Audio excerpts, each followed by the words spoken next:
স্যাররা কলেজে আসে না। ঝিনাইদহ পলিটেকনিক ইনস্টিটিউটের ছাত্রছাত্রীদের বিক্ষোভ মিছিলে উঠে এসেছে উক্ত পলিটেকনিকের ভারপ্রাপ্ত প্রিন্সিপাল এর নানা দুর্নীতির তথ্য।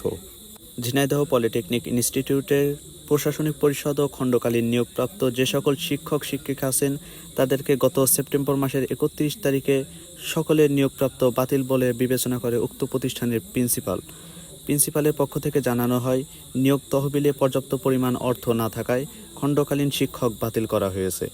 কিন্তু শিক্ষার্থীদের 7 দফা দাবিতে বলছে ভিন্ন কথা। শিক্ষার্থীরা জানিয়েছে নানাভাবে তাদের কাছ থেকে বিভিন্নভাবে প্রিন্সিপালের পক্ষ থেকে চাঁদা তোলা হয়, যে চাঁদার মাধ্যমে শিক্ষার্থীরা জানতে পারে তাদের যে সকল খণ্ডকালীন শিক্ষক শিক্ষিকা আছেন তাদের বেতন ধার্য করা হয়। খণ্ডকালীন শিক্ষক ব্যতীত তাদের ক্লাস নেওয়ার মতো কোনো শিক্ষক শিক্ষিকা এখানে নিয়োগ নেই। তাই তারা ঝিনাইদহ মাগুরা মহাসড়কে বিক্ষোভ মিছিল করেছে। বিস্তারিত দেখুন ভিডিওতে।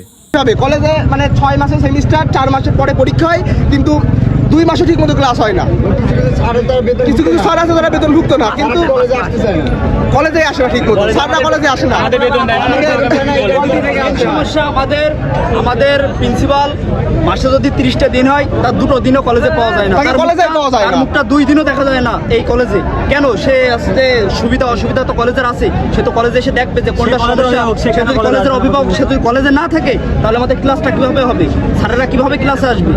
এগুলো দেখাশোনার জন্য তো তার তো সপ্তাহে 1 দিন করে আসা হলেও উচিত। সে আসে না। পরিষ্কার করে দিচ্ছে। মূলত গেস্ট গুরুত্বপূর্ণ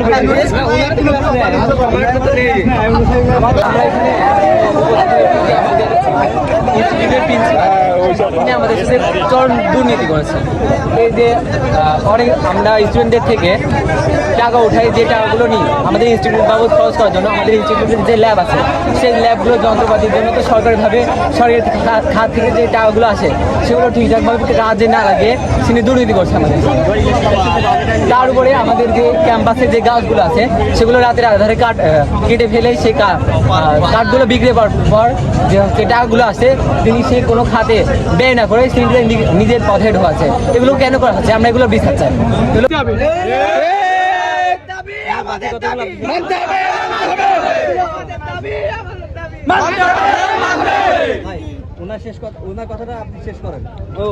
উনি যেটা বলছেন যে আমরা প্রতি 6 মাসে যেসব সেশন ফি দিই, ঠিক আছে, সেসব খরচ প্রিন্সিপাল সাহেব কোথায় দেন, কোথায় খরচ করেন তার একটা সুষ্ঠু